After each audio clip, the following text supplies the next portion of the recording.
Compressible Flow tutorial question number 25. Air flows from a 20 degrees Celsius reservoir to the atmosphere through a nozzle with a 50 mm diameter throat and a 100 mm diameter exit. What reservoir pressure necessary to locate a normal shock wave at the exit? Also calculate the velocity and pressure at the throat before the shock and after the shock. So in this question, it mentioned about shock wave here, but the shock wave location is occur at the exit. So we could assume that the shock wave occur at this location. So it is similar with the previous question. We have a reservoir here with a stagnation pressure, and then this pressure will create a high velocity of air through throat here and give Mach number 1 here, Mach 1 here, and then it will go to the point number 1 here, and then the shock wave occur and the pressure will become will decrease and we label as point number 2 here. So what we need to understand here is we could calculate P naught, PT and point number 1 here by using the isentropic flow equation. But to calculate the different or the phenomenon that occur before and after shock wave here, we need to calculate by using the normal shock wave equation. Please be careful about this.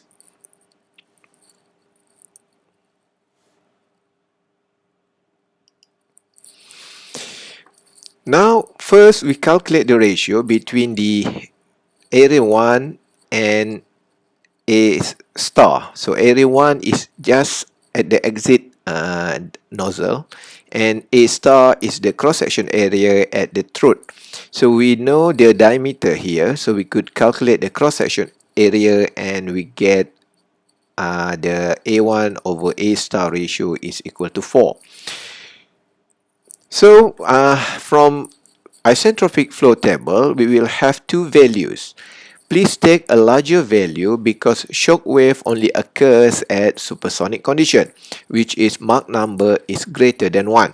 It is mean that from the isentropic flow table here, you will have A over A star ratio at this column equal to 4 in two readings. One, you could get 4 is between 3.6 and 4.1 here, means the Mach number is equal 0.16 and 0.4. And then you will have another 4 here, 3.999. We assume it is equal to 4 to simplify our calculation. So add Mach number 2.94. So we have two possibilities to have with this ratio equal to 4. So we need to take 2.94 because if we refer back to this diagram, we found that we have shock wave at the exit. So means that at point number 1 here, the Mach number must greater than 1. Because if Mach number less than 1, the shock wave will not occur.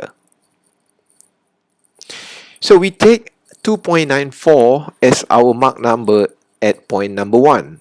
And then we could calculate the pressure ratio P1 over P naught. From this table is 0.0298.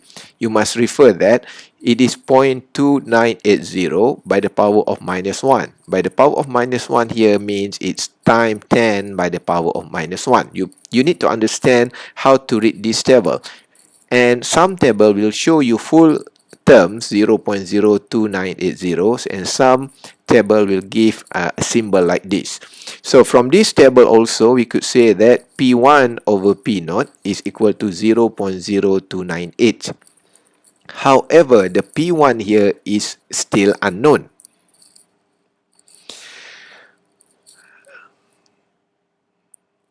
And then we could calculate, we could get P1 by using the normal shock wave flow table, because if we see this, we could compare what happened to 1 and 2 here by using the normal shock wave equation, and we could assume that pressure at point number 2 here is the atmospheric pressure. So we see from the normal shock flow table, this is the normal shock flow table. So if Mach number 1 is 2.94, Mach number 2 will become 0.4788, and the pressure ratio P2 over P1 is equal to 9.918. So we're using this ratio P2 over P1 9.918. We substitute the value of P2. P2 means pressure after the shock wave, and we assume it is equal to atmospheric pressure 101 kilopascal. We could have P1 pressure before the shock wave equal to 10.184 kilopascal absolute. It is important for us to calculate pressure in compressible flow by using the absolute pressure. And then we could see from the isentropic flow, because we want to, if we see the diagram, we have point 1 throat here and the reservoir. There are no shock wave between these points, so means we need to calculate all the parameters for these 3 points by using the isentropic flow. So we refer to the table of isentropic flow, so we could get that P1 over P naught is equal 0.0298. I already showed you this previously. So we could calculate it because we already know the value of P1 here. So we could calculate P naught means the pressure at the reservoir is equal to 341.74 kilopascal absolute.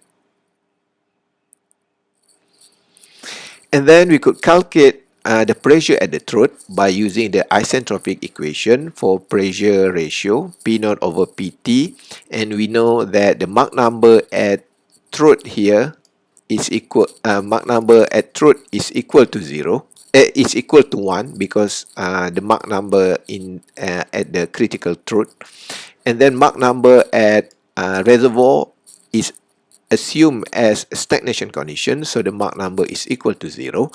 K is 1.4 because our medium is an air. So we could get that this ratio is 1.89, and then we could calculate the pressure at throat is equal to 180.54 kilopascal absolute. You may also do this calculation by looking the value at the isentropic table. So we know that Mach number 1, at Mach number 1, so the ratio of P over P naught is 0.5283, T over T naught is 0.8333, and then you could calculate by having this ratio. You could have totally same answer if you compare with what we did by using the equation. So you have the pressure at throat is 180.54 kilopascal absolute, and velocity at the throat here we could calculate from the temperature ratio. Here we get the temperature at throat is 244.2 Kelvin, so velocity can be calculated by using the Mach number times set kRT. kRT here is the speed of sound. We substitute all the value here, so Mach number is 1, K is 1.4, the R is 287, the temperature at the throat 244.2, so we could calculate the velocity at throat is 313.2 meter per second. We are going to calculate the pressure before the shock wave. We could use the isentropic flow equation. So we have the P1 over Pt here, and this is the equation. We know that the P pressure at throat here, the Mach number should be empty, and empty here is equal to 0. Is equal to 1 because Mach number at throat usually is equal to 1. We have P1 here, and Mach number at point number 1 here is equal to 2.94. And then we could calculate this equation. We could solve it and have 0.0563, and then we could calculate P1 is equal to 10.182 kilopascal absolute.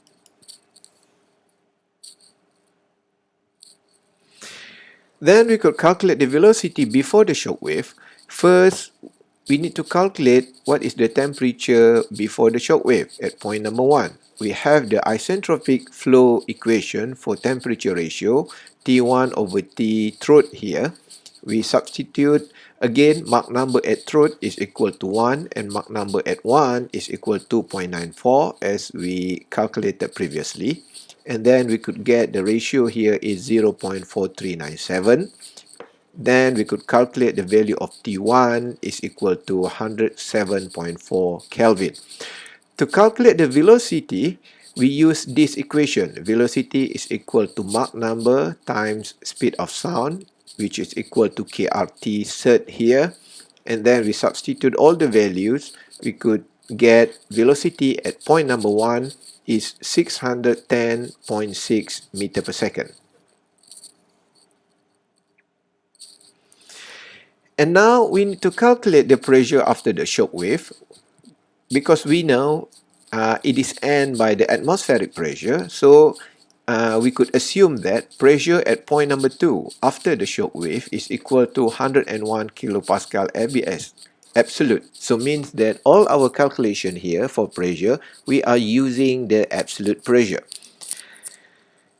To get the velocity after the shock wave, so we could use the normal shock wave table. We could see that at M1 2.94, M2 will become 0.4788, P2 over P1 is equal to 9.908, and T2 over T1 is 2.609. So we take the ratio of temperature here, means temperature before and after the shock wave. So we have a T2 over T1, 2.609. T2 here is the temperature after the shock wave, so means that we could calculate T2 by multiply 2.609 with the temperature before the shock wave, which is equal to 107.4. We have T2 equal to 280.2 Kelvin. So we could calculate the velocity after the shock wave by using this equation. We substitute all the values that we already had, and V2 is equal to 160.7 meter per second.